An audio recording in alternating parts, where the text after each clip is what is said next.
Loot boxes over the last few months have become the topic of discussion within gaming, with most publishers attempting to defend the greedy manipulative practice that has brought in billions of dollars, as politicians begin to look at legislation to regulate them. Star Wars Battlefront 2 is the game that really brought this discussion alive. There has always been negativity towards loot boxes, but good old Electronic Arts was the company that went too far with it, creating a game with the loot boxes directly affecting the gameplay experience as the loot boxes were linked to the game's progression system. The fallout from that decision by EA has been massive, as Star Wars Battlefront 2 was boycotted by many, and recent sales figures have shown the game has not sold well at all. Additionally, there have been reports that Disney may be looking elsewhere for another publisher to develop future Star Wars games, as apparently they are angry at EA for their handling of the Star Wars license. But we also have the microtransactions going offline right before launch, but we recently found out it's returning, with EA's stock hitting record highs once that announcement came. Now, the biggest thing to happen is none of that,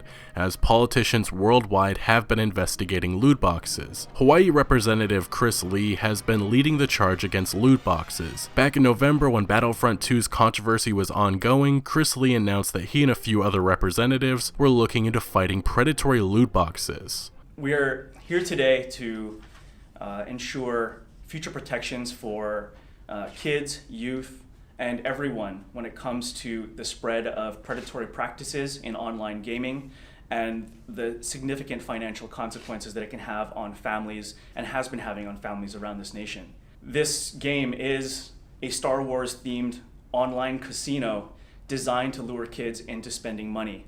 It's a trap. A few months later, and things are moving forward, all thanks to Electronic Arts. The state of Hawaii just about 2 weeks ago announced a pair of bills that would restrict sales of loot box games. The first proposed bill is described as so. One bill in particular requires the odds of winning items purchased in loot boxes to be disclosed, so players know whether or not they're being taken advantage of.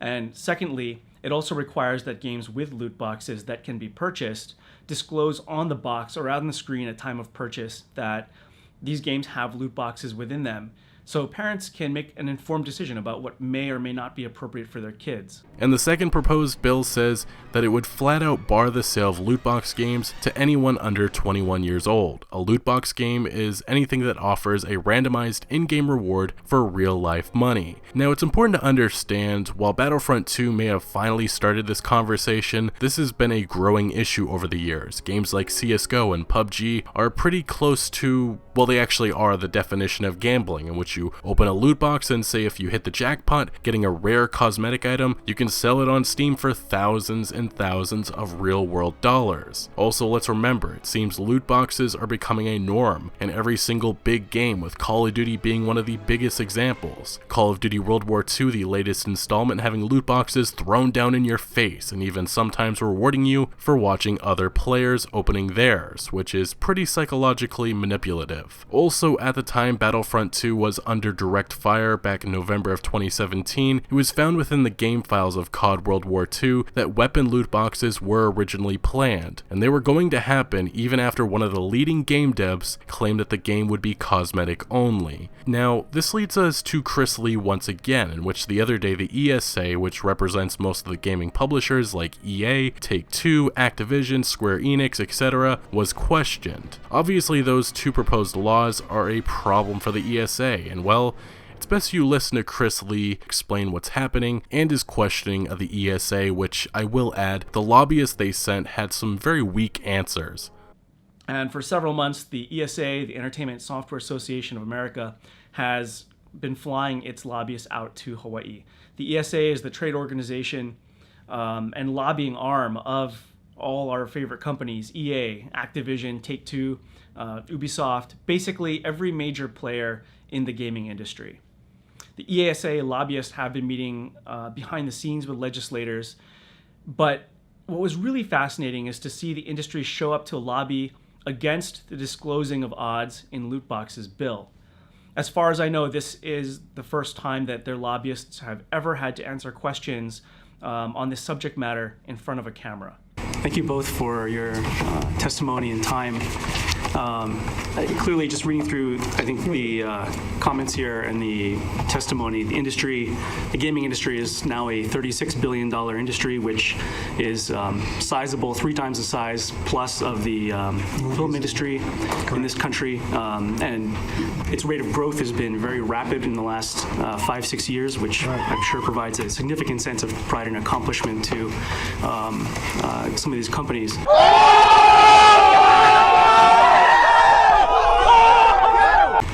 But I think one of the things that really has precipitated this question is some of the feedback from the community, not just here in Hawaii, but of course elsewhere as well. And since I've been talking about this issue, which originated this bill, and we've heard from hundreds, if not thousands at this point, of folks, stories of addiction and financial harm and horror stories from families, even right here in Hawaii in our own community.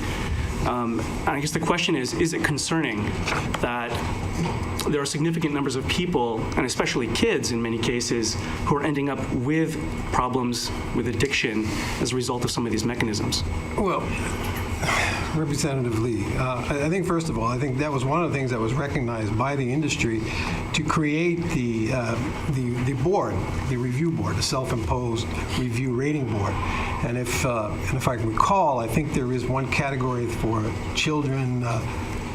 They actually have similar to movies. So, you could say movies are the ESRB referring to. The ESRB, that they have those ratings and they have it for children. So I think the industry recognized that there was an issue, and so they brought this upon themselves. As a matter of fact, they've taken it one step further. They've gone international to get this rating board approved on their game. So I think they've been very proactive. I appreciate that. And just on that comment for a moment, the issue of which has been raised here with respect to in-game gambling-like mechanics, loot boxes, that sort of thing, that's something the ESRB currently rates? I couldn't answer that. I'd have to go back. Mr. Wade, can you answer that question? The answer is no. The inclusion of gambling-like mechanics, specifically variable reward microtransactions, do not affect ESRB rating. In fact, the ESRB, one of their few public statements about the issue has been, this is legally not gambling, basically. So one of the things that I think also the ESA testimony reflected was that this is not gambling, or these sorts of mechanisms are not gambling because, well, for a number of reasons that I'll get into in a minute. The UK Gambling Commission, among others, seems to identify this, or portions of this at least, as gambling. Their annual report recently just found that 45% of 11 to 16-year-olds are aware of what's called skins betting, where you have products which you earn out of randomized loot boxes, which you can purchase, which can then be traded for cash. So fundamentally, that seems to be gambling, if you can cash out these things for real monetary value. Is it not? I'm not. I cannot answer that. Well, let's move on. When it comes to, and just for Bruce again, when it comes to loot boxes and that sort of thing, how does a player know their odds of winning something that they're paying for? Well, first of all, I think the loot boxes, and that if I recall, that's an option.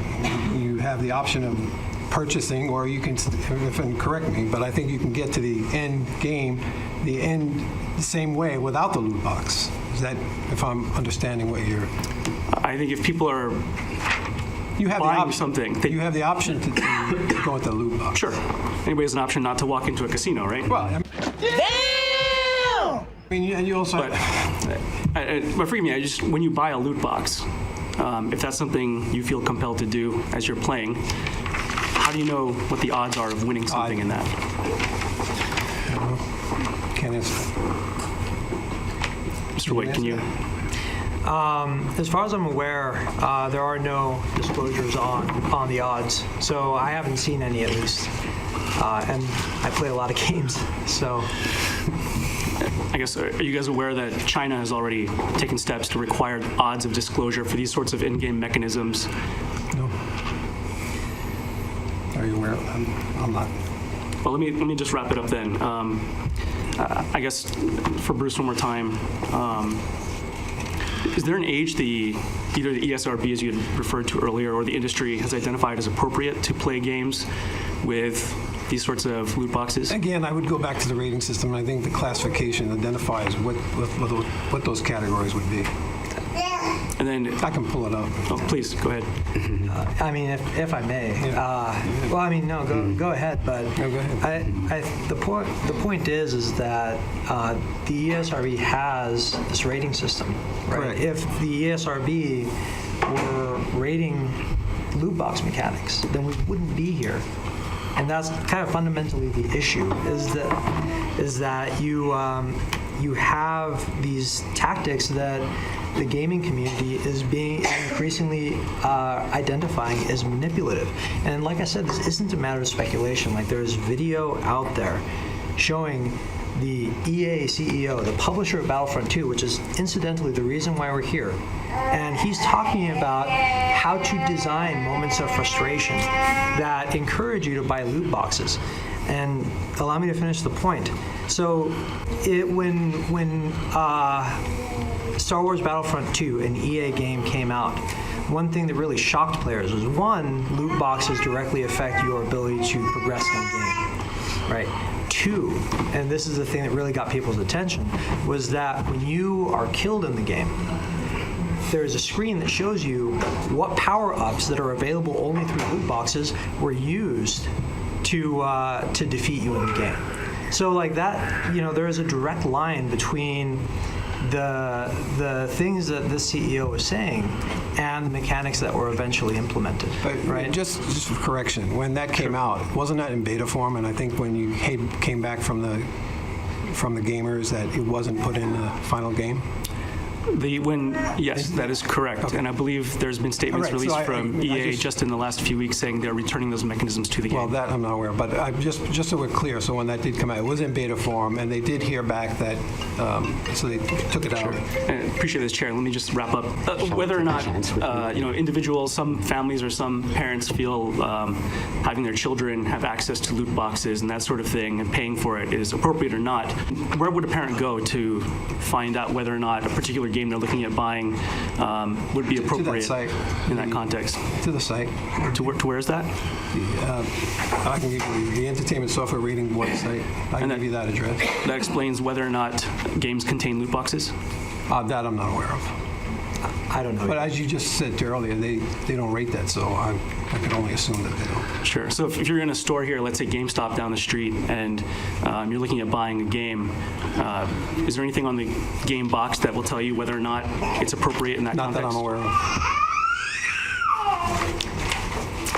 So I quickly have some thoughts I want to add rewatching this interview that I did not have before. It truly seems this ESA rep either doesn't give a crap or is downplaying this, making it sound like a non-issue. Like saying the ESA formed the ESRB. That was in the 1990s when there was concerns over video game violence, nothing to do with loot boxes. Also, Star Wars Battlefront 2 had a beta, which gave off the initial signs of pay to win, with the star cards that you got in loot boxes that affected gameplay. Then after the community voiced their anger, EA reassured fans and proceeded to make Battlefront 2 right at launch slimy in a whole nother way. This ESA rep was a joke and clearly knows some of the things mentioned, like that microtransactions are returning to Battlefront 2 and that China has their own loot box regulations. These are known things in the gaming world, and if this guy doesn't know this, then clearly he shouldn't be working in this industry. But in all honesty, it was probably just a strategy. As you can see, the ESA does not care to change and simply had no answers to offer. And honestly, why would they? These gaming publishers are making records amount of money off of loot boxes, turning a $60 purchase into probably hundreds and maybe even some cases thousands of dollars. This is why online multiplayer, microtransaction driven games are being pushed more and more by big publishers because they can make much more money than a normal single player only linear game. When you consider the downloadable content, promotional codes on a soda or chips,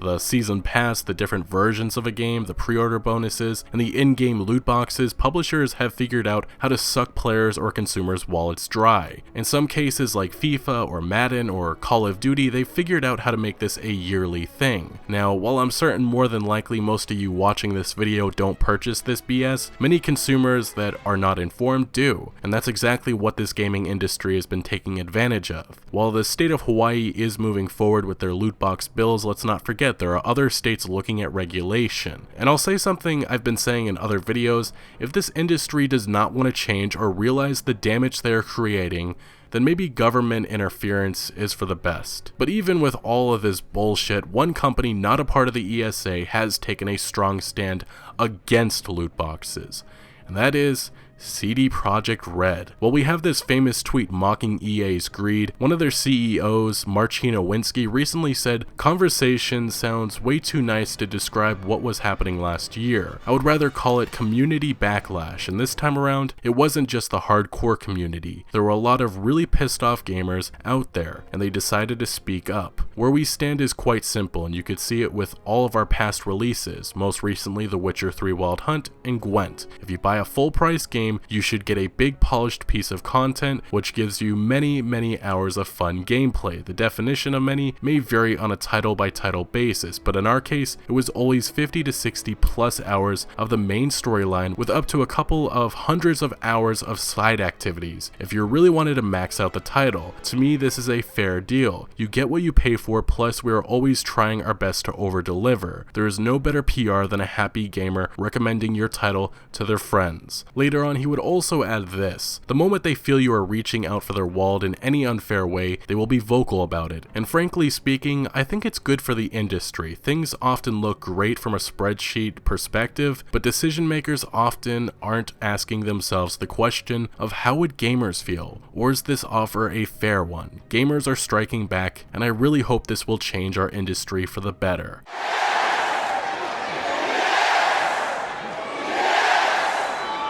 Thankfully, there is at least one company that realizes what Activision, EA, Konami, Square Enix, etc. are doing is wrong, and they even acknowledge and understand gamers' perspective, which is why CD Projekt Red is one of the best, well, they are the best developer in this whole gaming industry right now, in my opinion. Honestly though, it's a shame that there isn't many companies like CD Projekt Red, putting players first and profit second. Anyway, the loot box saga continues on thanks to Electronic Arts' slimy practices with Star Wars Battlefront 2. Thank you for watching. Make sure to let me know what you think about the ESA's defense in the comment section below. Also, make sure to leave a like if you did enjoy this video or found any informative value, and follow me on Facebook, Twitter, and Instagram. Links are always in the description for updates on my latest videos, and consider subscribing for more videos like this, and I'll see you later.